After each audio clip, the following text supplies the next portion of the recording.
Bueno, jóvenes, vamos a iniciar con la clase. Continuamos con la unidad 4 de entalpía. Entonces vamos a ver lo que son cambios de energía en una reacción química. Ya vimos los cambios de energía en los elementos, en los compuestos, mejor dicho, en elementos, perdón, en los compuestos. Pero vamos a ver los cambios de energía en una reacción química, que es lo que realmente importa en la naturaleza.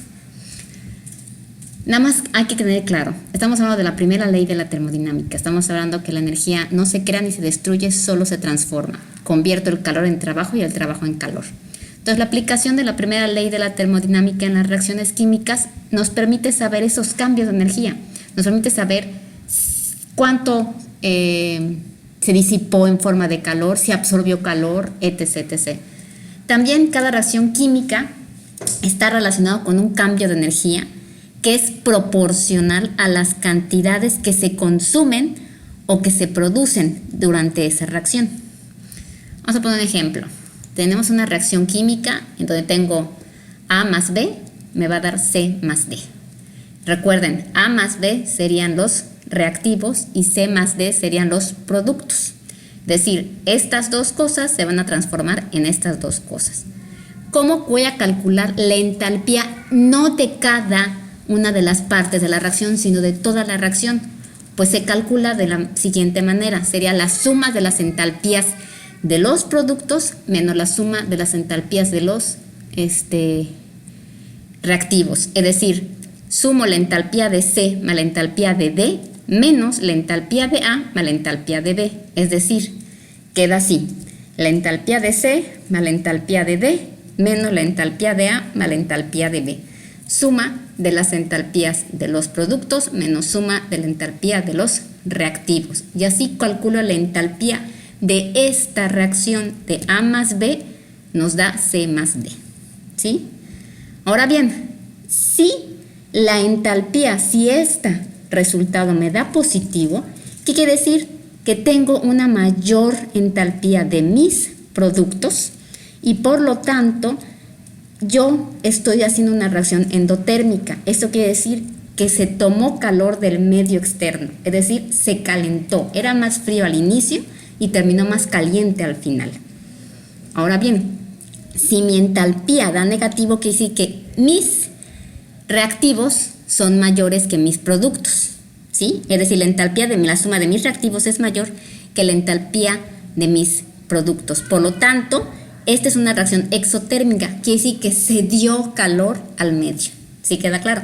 Entonces, si tengo una entalpía positiva, es una reacción endotérmica porque mis productos, las entalpías de mis productos son mayores. Si mi entalpía de mi reacción es negativa, es una reacción exotérmica porque mis reactivos, la entalpía de mis reactivos es mayor que la entalpía de mis productos. Es decir, en endotérmica absorbo calor del medio y en exotérmica cedo calor al medio. ¿Sí? Esto es una entalpía de la reacción. Veamos un ejemplo. Combustión de glucosa. Combustión se refiere a quemar. Voy a quemar la glucosa. Para quemar siempre, en cualquier combustión, si ustedes quieren prender una fogata, tiene que haber oxígeno. Si no hay oxígeno, no va a haber combustión. Si ustedes quisieran prender una fogata en un cuarto sin oxígeno, nunca van a poder prender la fogata. Entonces, combustión de la glucosa es quemar la glucosa. Esta es la ecuación de la glucosa. Para quemar una molécula de glucosa, necesito 6 de oxígeno. Y esto me va a dar como resultado 6 moléculas de dióxido de carbono más 6 moléculas de agua. ¿Cómo calculo la entalpía de esta reacción? Sería la suma de los productos menos la suma de los reactivos, es decir, la suma de la entalpía de 6 moléculas de dióxido de carbono más la suma de la entalpía de 6 moléculas de oxígeno menos la suma de la entalpía del dióxido de carbono. Del oxígeno no. Más adelante se los voy a recordar, pero la entalpía de un elemento es siempre cero. La entalpía de los elementos es cero, la entalpía de los compuestos, ¿no? Entonces, estas entalpías ustedes ya las saben calcular. ¿Cómo calculo estas entalpías? Pues la calculo como lo vimos en las clases pasadas. Sería la capacidad calorífica del dióxido de carbono menos la diferencia de temperaturas. Sin embargo, yo les voy a dar las entalpías o una tabla de las entalpías de estas reacciones. No se preocupen, yo se las voy a dar. En algunos casos voy a pedir que lo calculen, pero generalmente se las voy a dar. Bueno, haciendo todo esto, si nos pusiéramos a hacerlo, nos va a dar que la entalpía de esta combustión de la glucosa a 25 Celsius es igual a menos 673 kilocalorías mol. Esta, yo les pregunto, ¿es una reacción exotérmica o endotérmica? ¿Qué dijimos? Dijimos que si era negativo, ¿qué pasaba? Si es negativo, quiere decir que mis reactivos son mayores que mis productos. Entonces, si H es mayor, significa que el sistema se dio calor y es una reacción endotérmica. Si H es menor, perdón, si esta suma. ¿Sí? Entonces, ¿esto es una reacción exotérmica o endotérmica? Es una reacción exotérmica. ¿Sí? Quiere decir que gano o pierdo calor. Pierdo calor. ¿Sale? Bueno. Ahora, esto es entalpía de combustión. Estoy rompiendo una molécula. Entalpía de formación, voy a formar una molécula. Ejemplo, cuando quiero formar agua.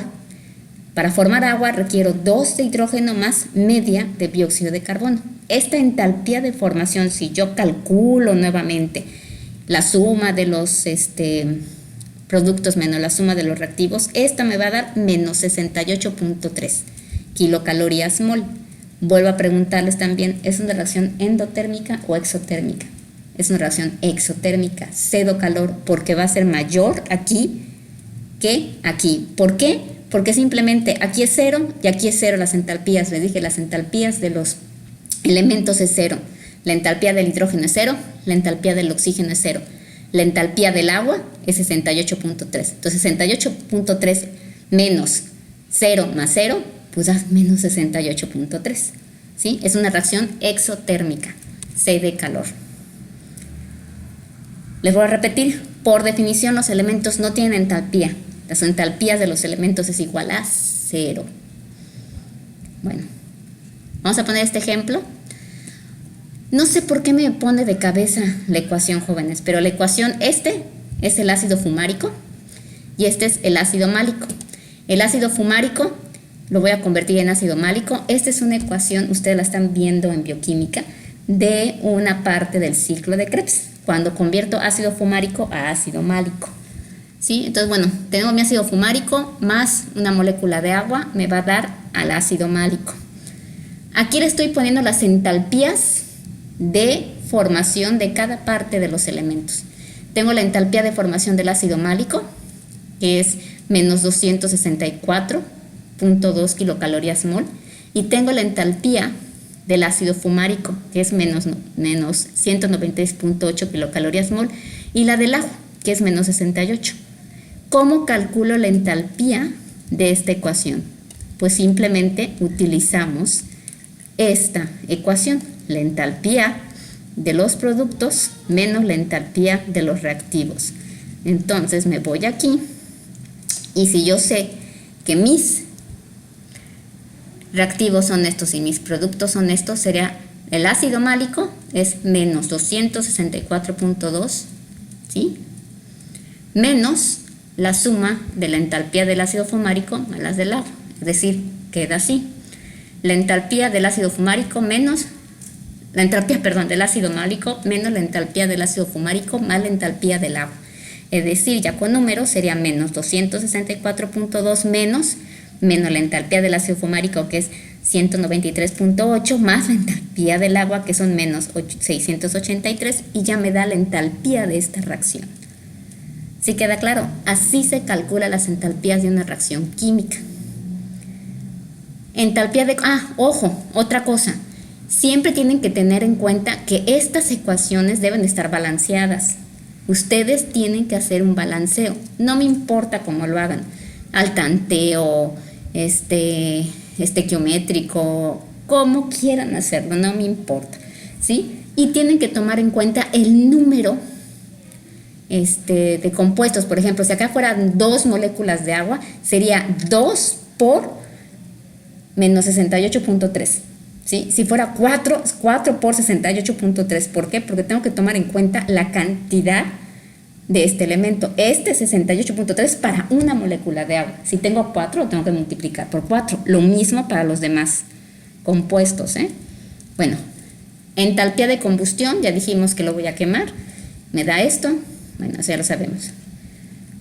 Vamos a hacer otro ejemplo. Este ustedes lo van a hacer. Yo no les voy a dar la respuesta. Y es la entalpía de combustión de la tirosina. Y la tirosina tiene estas cantidades. Entonces la tirosina, la entalpía de combustión de la tirosina se determina calorímicamente y su valor es menos 1070.2. Es decir, la entalpía de esta reacción, oigan, la entalpía de combustión de la tirosina se determina calorímicamente y su valor es de menos 1070.2 kilocalorías mol. Determina la entalpía de formación de la tirosina. ¿Sí queda claro? Esta es la tirosina. Este es oxígeno, dióxido de carbono, nitrógeno y agua. Entonces la entalpía de formación del dióxido de carbono es esta, la del agua es esta. Entonces ustedes me van a hacer este ejercicio y me lo van a subir al módulo. Ahorita está fallando el servidor, no podemos subir tareas, pero apenas se restablezcan, ustedes ya lo van a subir. Les voy a hablar, les voy a habilitar para que vayan subiendo las tareas. ¿Sale? Bueno, ustedes me lo van a hacer. Bueno, secuencia de la reacción de la ley de Hess. Esto simplemente es, bueno, me lo voy a saltar, esto no tiene caso que lo vean. La verdad no tiene caso, no. Me lo salto. No tiene mucho caso que lo vean. Bueno, ahora, efecto de la temperatura en una entalpía de reacción. Recuérdense que cuando estábamos hablando de temperatura, vimos que para calcular la entalpía podíamos calcularla como la capacidad calorífica por la diferencia de temperaturas. Así que acabamos la entalpía de cada compuesto, no de la reacción, de cada compuesto. Entonces, de la misma manera se va a calcular. Tengo la entalpía de los productos menos la entalpía de los reactivos. Así calculo la entalpía de una reacción química. Ya lo vimos. Entonces yo combino estas dos ecuaciones. Ya voy a poder calcular el efecto de la temperatura en la entalpía de una reacción química. Es decir, tengo la entalpía de mis productos menos la entalpía de mis reactivos, pero ya agregándole la capacidad calorífica menos la diferencia de temperaturas. ¿Cuándo lo voy a saber? ¿Cuándo voy a utilizar esta fórmula? Cuando me pidan calcula la entalpía de esta reacción que tiene esta diferencia de temperatura, bla, bla, bla. Entonces tengo que poner la entalpía de los productos por su capacidad calorífica menos la entalpía de los reactivos por su capacidad calorífica por la diferencia de temperaturas que me van a dar en el problema. Si el problema no les pide diferencia de temperaturas, van a utilizar esta, la que ya vimos. Es la entalpía de los productos, sería la entalpía de C más la entalpía de D, menos la entalpía de los reactivos, que es la entalpía de A más la entalpía de B. Si en el problema les piden diferencia de temperaturas, que calcule la entalpía de esa reacción que tiene esta diferencia de temperaturas, van a utilizar la de aquí abajo.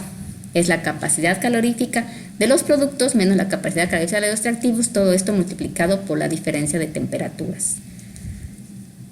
Vamos a hacer este ejemplo, ustedes lo van a hacer utilizando esta fórmula y dice el ejemplo, la entalpía de la reacción en la descarboxilación del ácido aspartico es de 3.28 kilocalorías mol a 298 Kelvin. Calcula la entalpía de reacción a 400 Kelvin. Los valores medios de capacidad calorífica a presión constante en el rango de temperatura de 250 a 400 Kelvin son de 37.09 calorías entre Kelvin mol para el ácido aspartico y de 29.2 calorías entre grados Kelvin mol para la alanina y 8.87 calorías entre Kelvin mol para el dióxido de carbono. Entonces ustedes con estos datos, utilizando esta fórmula, me van a realizar cuál es la entalpía de la reacción de la descarboxilación del ácido aspartico en alanina y dióxido de carbono. ¿Sale? Bueno. Entonces, nada más para terminar, para cerrar, ahorita vimos ya la primera ley de la termodinámica. Existen unas limitaciones en esta ley de la termodinámica sin tomar en cuenta la segunda ley. La primera ley nos ayuda a comprender los balances energéticos, es decir, sabemos si gana o pierde calor, pero no podemos decir hacia qué lado se va la reacción, si va de derecha a izquierda o de izquierda a derecha o si es reversible. Para eso necesitamos la segunda ley de la termodinámica, que es lo que vamos a ver en la siguiente clase que les voy a dar. Sería la entropía, que es la segunda ley de la termodinámica. ¿Sale? Entonces, por el momento vamos a dejarla así, jóvenes. Necesito que vean estos videos antes de entrar a la clase virtual que vamos a tener el jueves, porque si no lo ven no van a poder hacerlo. Ahorita lo voy a subir al al Telegram, y apenas podamos lo voy a subir a Moodle. Bye, chavos.